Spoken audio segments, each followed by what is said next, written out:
Hello Planning Mashers and welcome back to the channel. Today we're setting out April in my bullet journal and I'm really happy with the theme and I hope you like it as well. In case you're new here, my name is Masha and I'm creating videos on bullet journaling, doodling, creativity, so be sure to subscribe and hit that notification bell so you always know when I release a new video. Okay, let's get planning.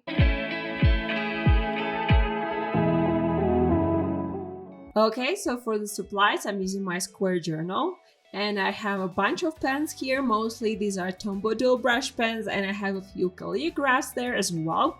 The thing is that I wasn't really sure what color to go with, so I kind of grabbed a few that I thought would kind of match. And yeah, as you will see, I am choosing the colors as I go. So I wanted to do something a little bit like aesthetic for April with tiny doodles, and a lot of people seem to like the idea of April showers theme, and that's why I decided that I'm kind of going to incorporate umbrellas and maybe some rain into all my pages. So that's what I'm calling this theme. It's an April showers theme. And if you want to get more inspiration that are kind of more actually about rain and umbrellas, then I have a blog post with pages from other creators, so be sure to check that out. I will leave the link in the description. But here there's gonna be just tiny umbrella doodles, some floral doodles, but really not much because I'm kind of liking going for this minimalist kind of look. But there was one extra thing I wanted to do, and I wanted to use some washi tapes. So finally they're out, and these ones are pretty transparent, but I feel like I kind of like it and it kind of fits very well with the theme and the general feel of the theme I wanted to create. For monthly spread, I went back to a calendar view.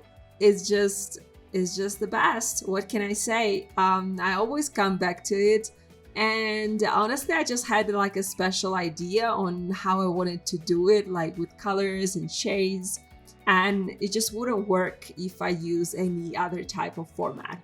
So we are back to calendar.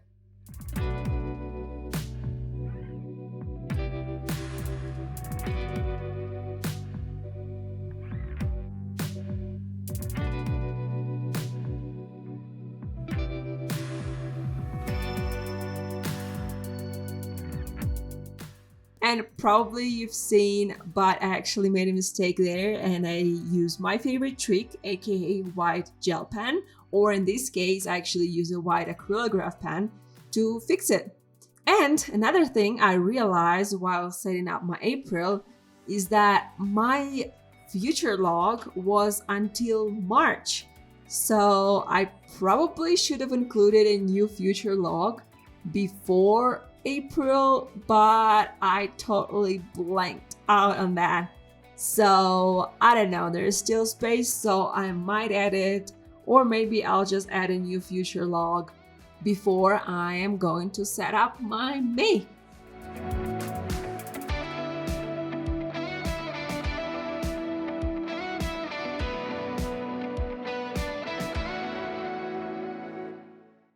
So for the trackers, again, I'm doing 2 trackers on 1 page. And this time I go back to my separate little trackers for each habit.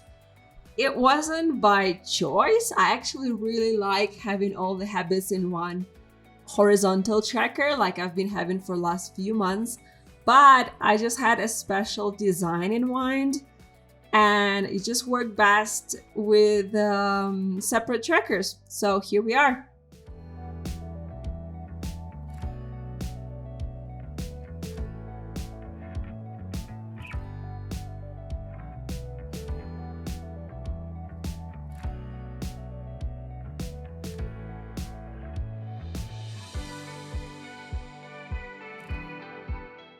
So here you can see I made one more mistake. I guess I just wasn't that careful when I was doing my sketch in pencil. So yeah, that happened. But again, no big deal. I know how to fix those. So I did eventually fix it, and it's actually not that obvious. So I use Archer Olive acrylograph pen, and these are paint-based pens. So they actually cover things up very well. The only thing is that, you should kind of wait for this to dry a little bit, which I didn't. So I got some white paint smudges all over my hands. So yeah, be careful and just, take some time. Don't be impatient like I am.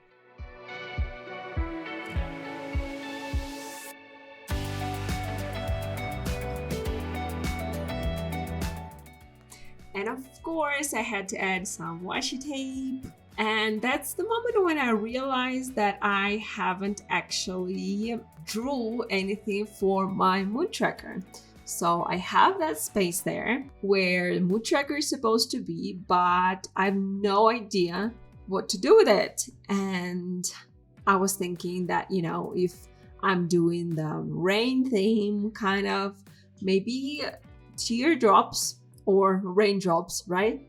Maybe raindrops would be not a bad idea. So I remember that I have this amazing stencil, which I literally never use, and I keep forgetting that I even have one. But this time, finally, I managed to put it into use, and that was great. It worked perfectly, and I still had some space, so I had to come up with some kind of a quote or something to fill up the space. So I went with a little quote I found on Pinterest.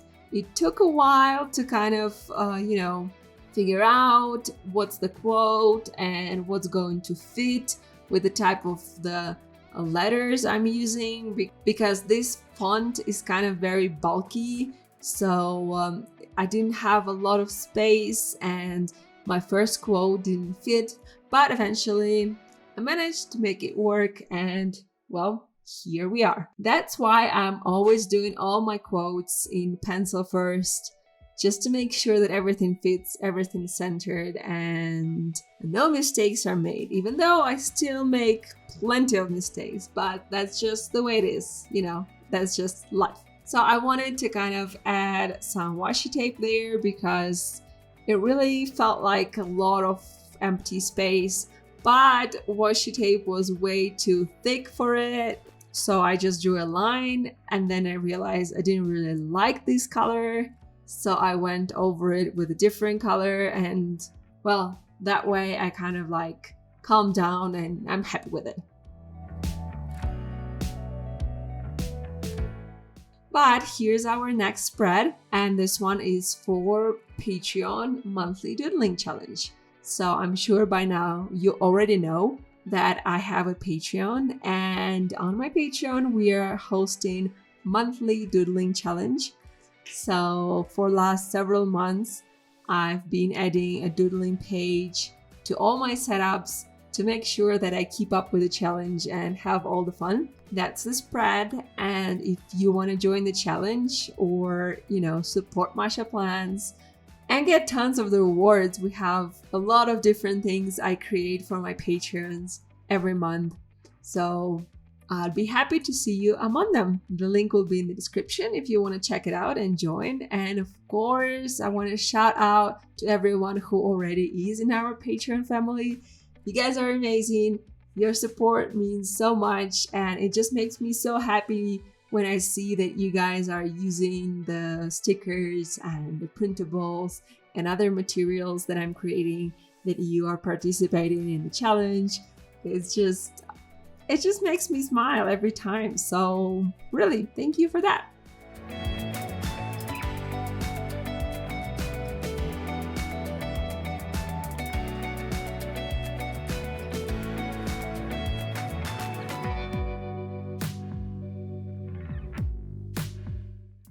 And of course, there would be no bullet journal set up for me if I didn't add a gratitude log. And I feel like I'm using the same format for the last several months where I just have a header and I have a little illustration on like bottom right corner of the page. Somehow it just feels right to me. And gratitude logs are usually so boring when they are empty, but it's just so much fun to fill them out, and I do it in a kind of a bit more of a creative way. So I match a lot of like doodles and a lot of lettering styles, and so it becomes more of like a memory page for the good things that happened that month. You can check on my Instagram. I posted some of my after the pen gratitude logs, so you can kind of get an idea on how it works. And be sure to let me know in the comments what theme you chose for April, and I'll see you in the next video. Keep bullet journaling and don't be a blob. Bye!